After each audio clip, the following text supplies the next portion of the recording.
দর্শক বন্ধুরা, এখানে জানি কে কাজ করতেছে ক্ষেতের মধ্যে। আমি এখন তার সাথে একটু কথা বলবো। আমি তার কাছে এসেছি দর্শক, আপনারা দেখতে পাচ্ছেন ইতিমধ্যে আমি এসেছি তার কাছে। দর্শক আপনারা দেখবেন। হ্যাঁ ভাই, আপনি কি করেন এখানে? ভাই কাজ করছি। কাজ করতেছেন? তো এটা কিসের গাছ লাগিয়েছেন আপনি? ভাই এটা হলো বাইগুনের। ও, বাইগুনের গাছ। তো কতদিন আগে লাগিয়েছেন? লাগিয়েছি মনে 10 দিন, এখনো বড় হচ্ছে না। 10 দিন আগে লাগিয়েছেন, এখনো বড় হয় নাই? ও আচ্ছা, তাহলে তো মনে হয় আপনার পায়ে লোকসান হয়ে যাবে না? কি বলবো ভাই, লুসকান তো এই এই যে এই দিকটা লাগাইছি, এই দিকটা হয় নাই। আরো অনেক ক্ষেত ও লাগাইছি, অনেক আচ্ছা, ক্ষেত লুসকানে বইরে গেছে। তো আপনার সাথে কি কিছুক্ষণ কথা বলা যাবে? আপনার কি কিছু সময় হবে? হ্যাঁ হবে। ও আচ্ছা, এমনি তো লুসকান তাহলে হয়েছে। আপনি আপনার কি কি লাগিয়েছেন এখানে? এখানে দেখতে পাচ্ছি অনেক কিছু। আপনি একটু ঘুরে ঘুরে দেখান তো আপনার জমিটি। এই যে এখানে বাইগুন ক্ষেত, আপনি আমার সাথে এসে একটু ঘুরে ঘুরে দেখান। এই যে এখানে বাইগুন ক্ষেত, আর এখানে পাট ক্ষেত। ও, এখানে পাট ক্ষেত লাগিয়েছেন? হুম। না, আর জায়গাটা অনেক সুন্দর। আমি এখানে ঘুরতে এসেছি তো এখানে দেখলাম। ধান ক্ষেত লাগাইছি, এই যে ধান ও, ক্ষেত। এখানে আপনি ধান ক্ষেতও লাগিয়েছেন? আসলে ধান কিছুটা হয়েছে, এমনি অন্য সব কিছু মানে ভালোভাবে হয় নাই। হুম, মানে এবার এবার মনে হয় বৃষ্টির সংখ্যা কম হওয়ার জন্য মনে হয় আপনার এগুলো ভালো করে হয় নাই না? যেহেতু যেটুকু বৃষ্টি এসেছে এতটুকু হয় নাই। ও আর আচ্ছা, আমাদের লাল লাল তো ভাই শুধু কি আপনিই করেন নাকি আপনার বাবা মা তারা সবাই মিলেই করে? সবাই মিলেই করে। ও, সবাই মিলে। এখন মনে হয় আপনাকে পাঠিয়েছে ক্ষেতটা একটু দেখার জন্য না? খেতটা দেখার জন্য পাঠাইছে, লাল্লা খেত আর দেখার ভাই জন্য। আপনাকে বলি যে আপনার এখানে একটি পুকুর সিস্টেম রয়েছে, অনেকটি ফুল ফুটে রয়েছে, এটি কি আপনারই নাকি? হ্যাঁ এটা আমারই। ও, এই আপনারই। চারদিক দিয়ে যেগুলো দেখছেন সবগুলো আমারই।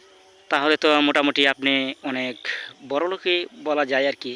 আসলে কি বলবো, মানে সবকিছু আল্লাহর হাতে। আল্লাহ সবকিছু পারে যে ফসল ফলাতে।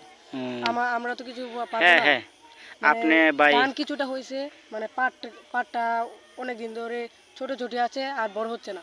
আর বাইগুন তো হচ্ছেই না। ও আচ্ছা, যাক, আল্লাহর উপরে ভরসা রাখবেন। মহান আল্লাহ পাক রব্বুল আলামিন আপনাদেরকে অবশ্যই দিবেন। তো এটা নিয়ে মন খারাপ করার দরকার নাই। আর ইতিমধ্যে আপনার মোটামুটি ফসল, ধান ক্ষেতটি ভালো হয়েছে। ধান ক্ষেতটিও তো মোটামুটি দেখলাম ধানের শীষ এসে পড়েছে, তেমন ভিতরে কোনো ধান নেই, চুচা হয়ে গেছে। বেশিরভাগ আমি সবসময় দেখছি যে ধান ক্ষেত সবসময় হয় না, আর এখন বাইগুন পাট ক্ষেত সবসময় হয়। এইবার ধান হইতেছে, পাট ক্ষেত আর বাইগুন হইতেছে না। আচ্ছা, তো আর আপনি, আমার মনে হয় আপনি অন্য অন্য মানুষের কাছ থেকে দেখছেন যে এই পাট ক্ষেত হুম, এবং বেগুন ক্ষেত এগুলো লাগায় সফলতা পেয়েছে, আসলে তাই বিদায় আপনি আসলে এটা লাগিয়েছেন। তো আপনার এখন মনে হয় বেশি একটা হচ্ছে না, তাই না? আসলে এটা ভাগ্যের মাঝে। ভাগ্য যদি আমার খেতে অনেক ফসল ফলায়, তাহলে আমার ভাগ্যেতে কেউ নিতে পারবে না। কারণ অন্য যারা কৃষকরা ফসল করতেছে, তারা তো অনেক ভালো ভালো হচ্ছে, আর কেউ হচ্ছে না আমার মতো। ও আচ্ছা, ঠিক আছে, মন খারাপ করার কোনো দরকার নাই। তো ভাই, আপনি এখন আপনার এখানে পুকুর রয়েছে, এটির মধ্যে অনেক ফুল রয়েছে, এটি একটু দেখাবেন ঘুরে ঘুরে। আসে ঠিক আছে। ফুল এসব আমি লাগাই নাই। এই কইচা হয়েছে তো কইচা ও আচ্ছা, ফুল এগুলা আপনি লাগান নাই, এগুলা কচুরি পানা আপনি আপনি হয়েছে, তাই না? মাছ আছে এটার মধ্যে। ওটা মানে মাছও রয়েছে? হুম।